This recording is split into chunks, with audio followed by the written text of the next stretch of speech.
Jovens com propósito, expor a realidade no escuro, a luz que confronta as trevas, a luz do mundo. Primavera e verão, no outono, inverno, então. Olá, aqui quem fala é o Israel e é uma alegria para mim poder encontrar com você aqui e poder repartir um pouco daquilo que o Senhor tem falado ao meu coração pela sua palavra. E eu oro para que essa breve reflexão ela possa abençoar você onde quer que você esteja, qualquer que seja a hora do dia que esse texto venha alcançá-lo. Bom, o tema da nossa reflexão de hoje é discernindo tempos e estações. E o nosso texto base se encontra no livro de Salmos, no capítulo 1, nos versos 3 e 6. Eu gostaria de falar para você hoje sobre duas coisas que o texto fala sobre o justo, que aqui nesse capítulo é retratado na figura de uma árvore frutífera. Então, nessa oportunidade, a gente vai falar sobre essas duas coisas importantes a saber sobre essa árvore. Vamos ao texto? A gente vai ler os versos 1 ao 3 e depois a gente vai dar um salto ao verso 6. Diz assim: Bem-aventurado o homem que não anda no conselho dos ímpios, não se detém no caminho dos pecadores, nem se assenta na roda dos escarnecedores. Antes, o seu prazer está na lei do Senhor, e na sua lei medita de dia e de noite. Ele é como árvore plantada junto à corrente de águas, que no devido tempo dá o seu fruto, e cuja folhagem não murcha, e tudo quanto ele faz será bem-sucedido. Pois o Senhor conhece o caminho dos justos, mas o caminho dos ímpios perecerá. Perceba que nós temos aqui a figura de uma árvore saudável, uma árvore frutífera. E essa árvore foi intencionalmente cultivada e cuidada. Ela não é uma árvore que sobrevive às custas de si mesma, à sua própria sorte. Ela foi intencionalmente plantada junto a um curso d'água, para que ali ela pudesse se desenvolver bem a partir dos recursos disponíveis naquele rio, naquele corpo d'água. Você pode me perguntar, mas Israel, o texto não fala, o texto não menciona personagem algum que cuida, que planta, essa árvore. E de fato, o texto ele não aponta de forma clara essa figura. Mas eu queria ler com você novamente o verso 6, porque ele tem algo que pode ser interessante e pode nos ajudar nessa questão. O verso 6 diz assim: Pois o Senhor conhece o caminho dos justos, mas o caminho dos ímpios perecerá. É importante que você saiba que o verbo conhecer aqui empregado não tem o sentido de estar ciente ou informado. Pelo contrário, é o sentido concreto e pessoal de cuidar, aprovar, guiar, estar atento. Olha só, o texto diz que o Senhor conhece, o Senhor cuida, o Senhor está atento, o Senhor guia, o Senhor se envolve pessoalmente com o justo. O Senhor se envolve pessoalmente no cuidado dessa árvore que é o justo. Eu não sei se você conseguiu entender aonde eu quero chegar, mas o próprio verso de número 6 aponta para nós e nos indica que o proprietário, o dono dessa árvore, é o próprio Deus, é o próprio Senhor, quem plantou, quem cultivou e quem tem tomado todos os cuidados necessários para que essa árvore seja a árvore frondosa e frutífera que é. É Ele quem poda, é Ele quem cerca essa árvore. Foi Ele quem a plantou estrategicamente próximo ao curso d'água. É o Senhor quem cuida dessa árvore, é Ele o seu dono, o seu proprietário. Isso diz muito para nós, porque nós, como árvores que somos, nós temos um dono. É isso que o texto diz para nós. Nós temos um proprietário, nós temos um dono. Alguém que cuida de nós, alguém que retira as pedras da terra, onde deitam-se as nossas raízes. Alguém que retira as ervas daninhas que por vezes encontram lugar nos nossos galhos. O Senhor é o nosso dono, é Ele quem cuida de nós, é Ele quem nos cerca e toma os cuidados para nos manter distantes de toda a ameaça. Nós temos um dono. Você pode ficar um pouco insatisfeito com essa minha explicação, mas há outros momentos ao longo do texto sagrado, há outros momentos nos quais o justo, o povo de Deus, é comparado a uma vinha, a uma árvore, a um ramo, e o próprio Deus aparece como o proprietário dessa vinha, desse jardim. E eu queria compartilhar com vocês, para que você entenda que essa figura, ela não aparece apenas aqui em Salmos, mas em muitos outros textos. Ao longo da Bíblia, a gente vai perceber essas duas figuras. A figura do agricultor, do proprietário da vinha, e a figura do jardim, do ramo, da árvore, que somos nós. O texto em Isaías, no capítulo 5, os versos 1 a 3 e o verso 7, dizem o seguinte: Agora cantarei ao meu amado o cântico do meu amado a respeito da sua vinha. O meu amado teve uma vinha no outeiro fertilíssimo. Sachou-a, limpou-a das pedras e a plantou de vides escolhidas. Edificou no meio dela uma torre e também abriu um lagar. Ele esperava que desse uvas boas, mas deu uvas bravas. E o verso 7. Porque a vinha do Senhor dos Exércitos é a casa de Israel, e os homens de Judá são a planta dileta do Senhor. Isaías 58, 11 também diz: O Senhor te guiará continuamente, fartará tua alma até em lugares áridos, e fortificará os teus ossos.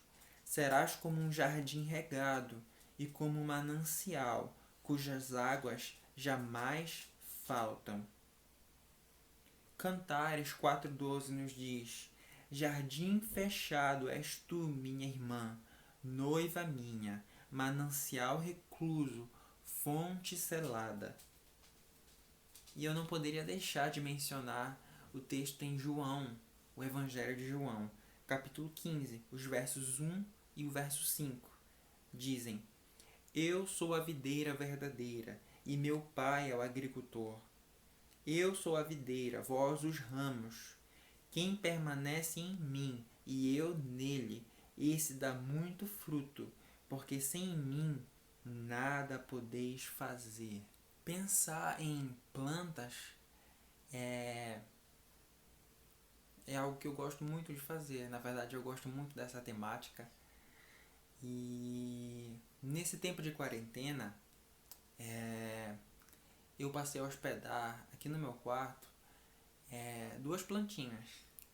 Uma delas vocês conseguem ver aqui as minhas costas. A outra eu já explico depois porque que ela não tá aqui no cenário. Mas essas 2 plantinhas, por conta das características de ambas, elas não gostam muito de estarem expostas ao sol, assim, à chuva. Então, por isso que elas vieram pra cá.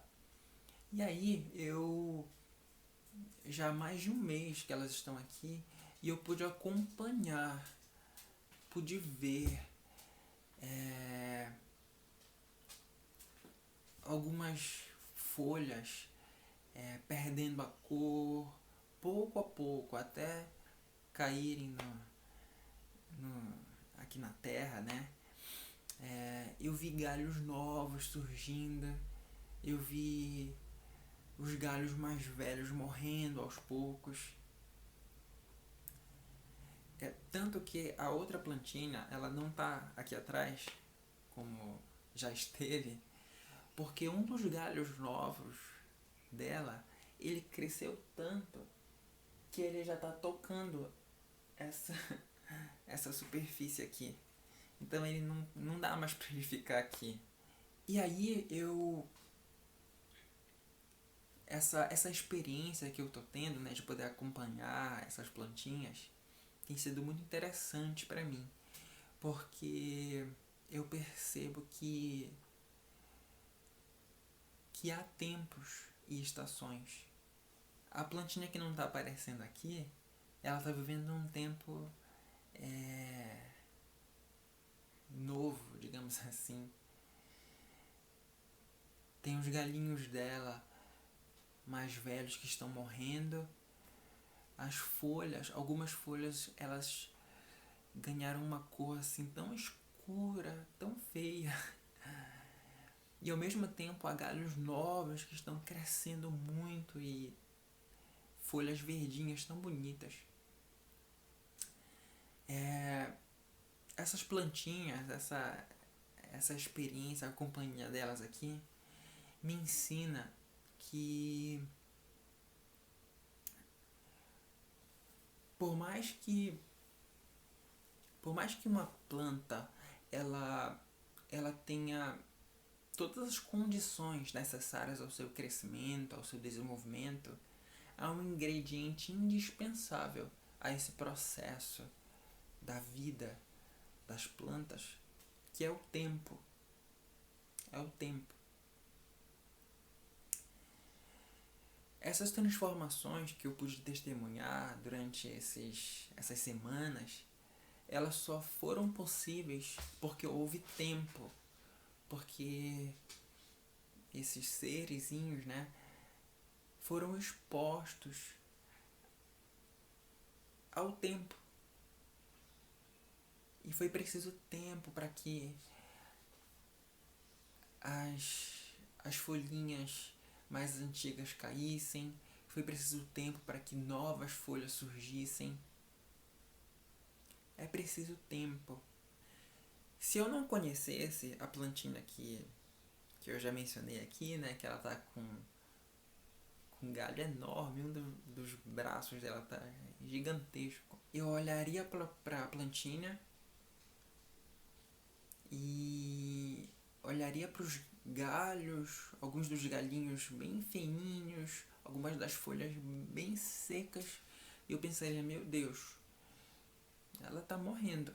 Mais do que entender que existe um tempo necessário para que as coisas aconteçam, para que haja amadurecimento, é preciso entender qual é o tempo, qual é a estação na qual eu me encontro. As folhas secas, alguns dos galinhos secos que eu vi nessa plantinha que está escondida aqui à minha esquerda, fazem parte de um ciclo, fazem parte de um tempo que essa planta está vivendo. Mas não significa necessariamente morte. É só um período. É necessário que essas folhas deem lugar a novas folhas. É necessário que esses galhos antigos deem lugar a novos galhos. É necessário. Por outro lado, essa plantinha aqui à minha direita, ela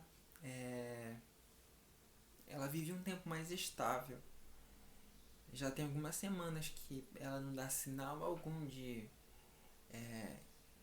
folhas amarelando ou coisa assim. Ela tá verdinha, pegando sol todas as manhãs. Mas ela já passou por um tempo de deixar algumas folhas verdes e dar lugar a novas. Ela já passou por esse tempo também. Então é preciso que eu e você, que a gente peça sabedoria a Deus para a gente discernir qual é o nosso tempo. Talvez seja tempo de você deixar esse galho novo crescer, se lançar sobre algo que você temeu muito tempo fazer, algo que você julgou por muito tempo que não poderia fazer, que você não se achou capaz por muito tempo de fazer, eu não sei. Talvez seja tempo de dar lugar a esses galhos novos, a essas folhas novas, e entender que as folhinhas que caíram, as folhinhas que secaram, elas vão servir para nutrir as raízes. As experiências que passaram, algumas ruins talvez, deixe que elas sejam nutriente para as suas raízes. Deixe que elas ensinem você e o tornem mais maduro, mais forte. Deixe que elas venham nutrir, dar lugar a esses galhos novos, essas folhas novas. Eu não sei qual é o seu tempo, eu não sei qual é a estação que você está vivendo agora, mas peça sabedoria a Deus para que Ele mostre para você, para que você entenda e para que você viva com sabedoria esse tempo. Seja um tempo de dar lugar a galhos novos, ou talvez seja um tempo de ficar mais quietinho e deixar as folhas antigas caírem, deixar os galhos antigos desabarem no chão. E logo chega o tempo de desabrochar coisa nova. Logo vai chegar o tempo de dar lugar a ramos novos. Então, saiba disso. Nós, como árvores do Senhor, nós temos um dono. É o Senhor o nosso dono. É Ele quem cuida de nós. É Ele quem cultiva o solo sob os nossos pés. É Ele quem nos cerca, nos protege. E não se esqueça, saiba também, busque de Deus entender qual é a estação